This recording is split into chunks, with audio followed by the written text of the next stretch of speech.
This show is dedicated to helping you strengthen your family tree and live financially free. Thank you for being here, everybody. On this show, we often talk about the importance of a true financial partnership with your spouse. When you're on the same page about money, your marriage feels balanced. There's less stress, there's less money fights. It just feels better. But how do we get there? How do we start if we're feeling off balance? Today, I have an incredible guest, a good friend of mine, Elle Martinez. She joins us on the show again. This is our first repeat guest, so Yes. you know she's awesome. Elle is the host of the award-winning podcast Couple Money, which specializes in bringing couples together to build their financial future. She's also the author of a new book called Jumpstart Your Marriage and Your Money. I personally flew through this book in 48 hours. And it's right up the alley for this show and perfect for you all as well. So welcome to the show, Elle. Oh, thank you. I'm excited to be here. Well, it's a big deal. This is our second time together. I'm so happy about it. I am too, because I've had you on my podcast and we've done some projects together. So I always love chatting with you. Excellent. Well, very cool. One thing that I wanted to dive into that you are an expert on is the money date, I've talked about the budget party. You've talked about the budget. I think people are going to get, all they need with regard to having some conversations with your spouse today. But could you tell us what a money date is and why they're important? So first off, when you said I'm an expert, I just want to put out with a disclaimer. I've been there. We've been married for 11 years now. So this is something that we've discovered ourselves. And then on my podcast, I interview other couples. So I didn't invent money dates, but it's something that I firmly believe and we saw has been so helpful with our marriage. And a money date basically is a check-in with your spouse, low-key, stress-free environment where you guys are looking at your goals, looking at your numbers, and then adjusting the plan as necessary. Because, especially when you're married and when you have kids, life happens. And I feel like one of the biggest mistakes couples make is they feel like they have to be perfect or they feel like this has to be a big conversation. I tell couples, please don't have the money talk. That's way too much pressure, and you're forcing yourself to add this stress in the conversation. But if you have regular check-ins, and for us, it's monthly, just based on our schedule. Some couples like to do it weekly, like brief money dates. Do a rhythm that allows you guys to stay on the same page and to work through your goals. And then your finances are just tools to help you build towards that. Cool. So if I'm doing a money date, what's like the outcome? What are the big goals that people have when they do a money date? What's the purpose? So with the money date, you're sitting down, you're talking about, okay, we made a goal for, let's just say in 5 years, we want to be completely debt free, right? That's a huge goal. So you break it down. This year, we want to do the credit cards, or we're going to focus on the car loan. And then month to month or, week to week, how are we doing with that? How are things going? What's going on in our lives right now that we need to be aware of? Maybe you have a family vacation, kids are visiting grandma. So you adjust your finances accordingly, because sometimes we give money too much power and we feel like, okay, the money dictates what we do. No, you come up with a plan and then you adjust your finances for that week, for that month, to get you closer to where you are. And then the date part is, you are celebrating the wins together. You guys are talking about how you feel. Sometimes you might discover that you're looking at the goal and one of you feels like, I kind of don't feel like this is as important as you say it is. Mm-hmm. And then you get that out in the open. Having those conversations takes away the fear of money, takes away the intimidation. But to me, more importantly, you guys are opening up. You're building a deeper relationship about your values and your priorities. All right. Let's say I'm listening and I'm saying, okay, Elle, all right, I could do a money date. How do I prepare for my first money date with my spouse then? So this sounds counterintuitive, but for the first date, I suggest put the numbers away. We'll get into it. There's plenty of tools and apps. I'm sure between the two of us, we can name like a dozen. That makes it easy. But I truly believe that your first money date is deciding, what do you want to do together? What dream or goal do you want to pursue together? And just talk about that. Um, I firmly believe that one of the things you should look for the quote right goal for you is how excited are you about this? Think of it like planning a epic vacation, something that you truly love. You're excited once in a lifetime. Plan that out in detail. Have that enthusiasm. And that will help you stay motivated to encourage each other because then the numbers, you just work backwards. Like where we are now, just like a vacation, like, okay, we want to go to Copenhagen or we want to go to Barcelona or wherever you want to go. All right. So we know what we want to go. There's a couple landmarks we want to see, we want to do. Okay. Right now we have 500 in the checking account. So how are we going to get from where we are now to where we're going? And so the first date is about that. It's setting up the goal that you guys are both excited about and want to do. Excellent. Well, that makes a lot of sense. So we've got an agenda, we've got a plan, and some goals that we're looking at. Yeah. Where do I do my money date? Do I just do it at home? Do I do it get out of the house? What are some locations or thoughts on physically where to get this thing done? So I think couples should choose where they want to go. I like to go out. We like to go. It doesn't have to be expensive. Sometimes though, life happens. Kids. We have done some money dates outside in our backyard. We have a fire pit. The kids are asleep and my husband has a scotch. I might have a beer or a little glass of wine and we have our little money date outside there. But we've also gone out to maybe some of our favorite spots around town or just kind of get out there, walk. I mean, for some couples, that's something to kind of clear their heads, easier to talk when you're moving. Don't be afraid. Now, it doesn't have to go all out. I actually like the simpler money dates. I think it's less complicated. You have less interruptions. You go to the park picnic. You guys can just talk and have those conversations. I got a guest here. Come here, buddy. Ooh, special guest. You too. Oh, hey. Good morning. Good morning. This is my friend. Kids have the best bed head. Can you say hi in the microphone? No, too early. Good morning. Are you shy too? I have a 3-year-old that's very shy. She'll tell you that. Just give me 30 seconds, okay? Yeah, go right ahead. Okay. Hey. That's happened to me. I actually I'm doing more video this year. Yeah. And I had during a live video, my 6-year-old came down. She didn't say anything, so I was like, okay. I was glad to use Zoom because Zoom basically, when it plays it back, is whoever has the sound. But she just came in the back and she's like, "Oh, I love that! It's like that BBC video." Yes. I know. Well, we just took a little break there, everybody. My son came down to visit. It's usually around 7:30 every morning. He comes down and greets me. But where were we? We were jumping in and talking about some ideal locations for your money date. You said taking a walk. Getting out of the house is okay. You don't need to spend a ton of money. But hey, if you really want to get out there and go to a restaurant and sit down and, look at your numbers, that's totally fine. And, we talked about people who have kids. It's kind of funny because my son just came down here.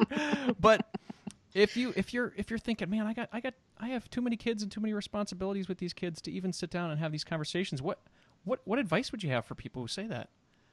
I say, you know what? This is a priority. So you have to work it into your schedule. And for example, like when I was writing this book, obviously it was a priority, but the reality is I have kids.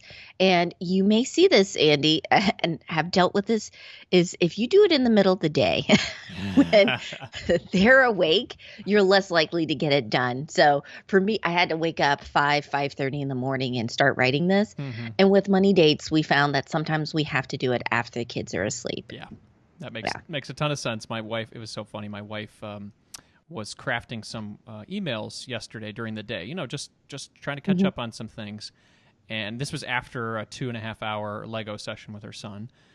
Yes. He started to call her a bad mommy for being on email for like 5 minutes. And it's like, hey, dude, come on, give me a break. We were doing Legos for 2.5 hours. Give me a break. So, yes, I completely agree that during the day makes it very difficult. It does. But it really is, again, a priority because it's not just the finances. Of course, you want to have that financial stability, especially in the family with kids. And you want to work towards freedom. But really, it's also helping out your marriage. So setting aside time for just the two of you to have adult conversations, to just have conversations without interruptions, no matter how adorable they are. Yeah. I have a 6 and a 3-year-old, so they're masters. They are master manipulators, too. They are. They are. When you said that about bad mommy, I have a 3-year-old and she just tells me, like, play with me, even though I just played like an hour with her and I'm just responding to a text message or something. So how they're horrible. Very good at how horrible of you. Well, let's say our spouse is not as fired up about looking at some spreadsheets and getting the numbers going. How do we make these dates fun for them? How do we make it fun? Well, first of all, put those spreadsheets away. I know I love spreadsheets, so I say this from personal experience. And talk to your spouse in a way that speaks to them. Whether you believe it's a love language, communication style, there's so many different labels, but a lot of the data put out there is we communicate differently. And that also relates to money because we also spend money differently. We save. Even if we're on the same page, we're not the same person in a marriage. And a lot of that is working through and bridging that gap. And so if your spouse doesn't like the spreadsheet side, then maybe if they're more visual, for example, pull out a vision board, create that together, and then have like a chart. How close are we this month or this week to that goal? I think that can make a huge difference because a lot of spouses have the same goal. Like they want to get out of debt. They want to start saving. They want to start working towards that goal. But the way you approach it can turn them off. And so you kind of have this tension because on one hand, they really do want to be a part of this, but there's a disconnect. And again, that's more the marriage part, the communication part. And if you're already excited and you got your spreadsheets and you're so happy with them, it would be gracious of you to give them something to be excited about because it's the same numbers, it's the same data, but presenting it from their perspective. Talk about these vision boards. That's very interesting. So I know they sound a little like frou-frou, a little woo-woo, but I was introduced to them from a few friends, and I was also like studying Dave Ramsey. This will tell you how much of a nerd I am. I love going on YouTube for the debt-free screams. Oh, I love those too. And seeing how they do that. And, he always interviews them like, how did you do this? Yep. And I've read his books and everything. And there's a certain amount of people that kept going. They didn't call it vision boards per se, but they had a visualization of what they're working towards. Sometimes it was on their fridge, and they had a picture of what they were going towards. Sometimes it was like if I can't see this, like the little grid pattern, they printed it out, they did a design, and every time they paid 150, whatever off, they would color that in until the design came out. There was some way for them to track their progress visually in a place that they could see on a regular basis. It could be their bedroom, it could be in the kitchen, whatever. And that, I think, speaks to us as human beings. We love seeing progress. That's something I talk about with Money Dates is celebrate your wins. Yeah. And when hiccups happen, because they do, talk about that and see how you can adjust. So I think vision boards doesn't have to be complicated. Some people do a huge poster board and they construct everything, which can be really cool if your spouse is very artistic, very creative. And that can actually be a money date in itself. I suggest that kind of as your second or third money date is that you sit down and you do that together. Like, I don't know about you, but with my spouse, sometimes I'll say, oh, I can't wait till we go to Charleston. And in my mind, like I stop there. I'm thinking, oh, the restaurants, we're going to go to the museums. And he's thinking, I'm going to relax in the bread and breakfast we're in. So we said the same thing, but we're not seeing the same thing. And so a vision board is a way for the two of you to get together and make sure you're on the same page and then incorporate what each of you would like to do. Yeah, that's great. I love those suggestions. So you mentioned something in there about celebrating the big moments. What are some fun ways to celebrate? And what are some milestones throughout the process that you could celebrate? So I say like every couple does something different with celebrating. It could be uh, picking up your favorite bottle of wine that's on the cheap, $2 chuck, 3 buck, you make it a game. It could be like, okay, we've accomplished this and you've done such an incredible job doing the meal prep. Say if it was, my husband prepped all the meals for our lunch, brown bagging it. This month we're going to go to where you want to do the money day. You can mix it up, find something personal. It doesn't have to be huge. And celebrate those wins. I think I'm going to go back to Dave Ramsey because there's a lot of principles there I liked. Like with the debt snowball, you group it by the smallest to largest, those psychological wins. And same thing when you're paying down debt, every time you pay off a credit card or you've crossed a threshold and, we paid off 1,000, 2,000, 3,000, whatever numbers or way speaks to you, celebrate those wins. And sometimes it can be small wins saying, you know what, I know you worked really hard. I don't see a Starbucks charge this month. That is fantastic. And like they are addicted to Starbucks. So it's noticing those things in your partner and then celebrating that. Yeah, I could see even like a little surprise too. They haven't done Starbucks in a while. You bring them one home or, just kind of. Yeah, you little gift card. We card. have it in our budget, or I found a deal. I think it's, again, I am very adamant about getting your financial house in order, but it really does come down to making sure your marriage, you're having that foundation in your relationship, and then you can always build from there. I love it. Well, there's lots of not so happy situations, lots of divorce that happens because of money issues. Why do you think that's the case? I think that's an episode in itself. But no, but a lot of it, like, for example, they say money is the cause of fights, like the number one cause. Maybe it's number two, depending on which study, a source of tension. But a lot of it is we aren't having conversations about what we value, what we prioritize. Sometimes we shy away from that because we're thinking, okay, well, I don't want to have a fight over this, so we're not going to talk about this. And that's the wrong approach. I don't think all arguments are bad. I think you have to work through them. You have to talk about it. It's also a potential for growth to discover, okay, why do you think this way?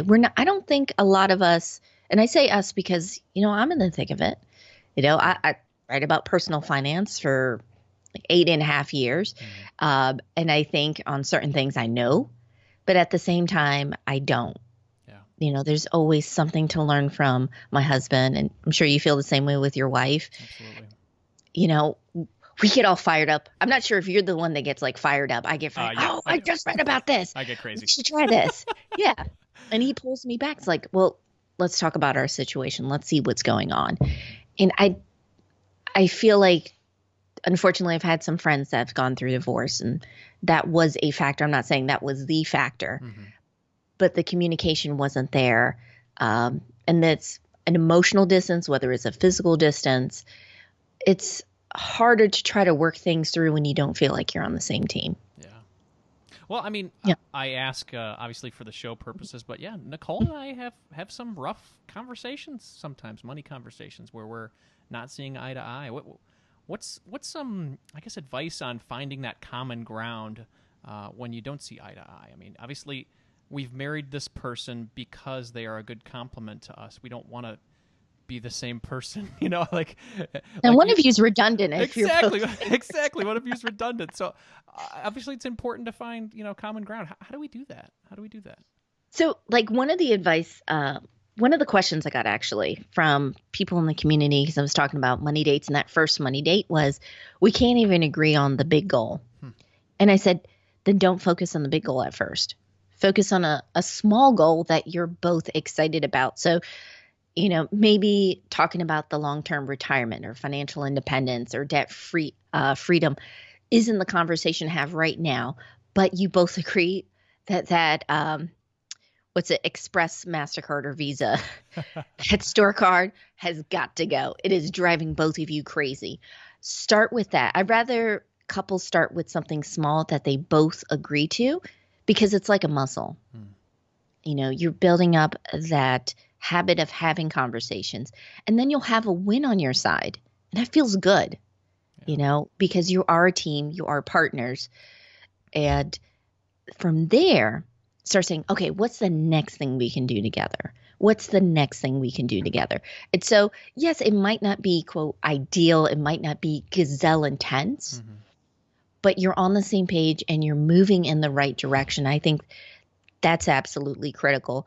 Don't get hung up comparing yourself to another, couple who seem to have it all together. Focus on where you guys are now, because you can always change the momentum, but you got to have that momentum started. Yeah, I think that's a great piece of advice. Thank you for sharing that. Sure. So, what is people are getting together and they've been through their marriages for a little while. You've been married for how long again? 11 years. 11 years. Okay. Happily. That's great. I feel like you got to add that because sometimes happily at the end. Like, yeah. Happily. And I was like, yes. So if you could look back into the early portion of your marriage together, what's one piece of financial advice that you'd give your younger self when you got together? I think give your spouse the opportunity to help you out. And it sounds a little crazy, but when we first started talking about me, I was a little naive. We thought we're both broke college kids, so this shouldn't be hard. But then I had like the trifecta of debt. I had the credit cards, I had the car loan, I had the student loan and everything. And there was a lot of fear. And a lot of it was kind of based on what I saw growing up with my parents. And at certain points in their marriage, they didn't have each other's back. Mm-hmm. But opening yourself up gives you an opportunity to see your spouse step up, to help out. I mean, you married them, like you mentioned, you married them for a reason. They complement you. They're there. Don't be afraid of that. And sometimes those hard conversations, the ones that we don't want to have, are the ones we need to have if we want to have the marriage we dream about. And I'm not talking about the fairy tale, but a marriage where someone's got your back. And even though you can't quite see how it's all going to work out, you feel in your gut that it is going to work out because you're on the same team. That's great. So, did you guys clean up that debt? We did. Oh, good. He was my number one cheerleader too, so that was good. So you are now debt free. Well, we got a mortgage, but that's the next thing. Hey, that's debt free. My inspiration. Well, very cool. So where's the best place for people to follow you and check out this new book, Jumpstart Your Marriage and Your Money? So I like to keep it easy. I have everything, the podcast, the book, articles and stories, all at couplemoney.com. That's perfect. Well, thank you so much for taking the time today, Elle. This is an awesome number 2 conversation for us, and I can't wait for number 3. Oh, thank you so much. This is great.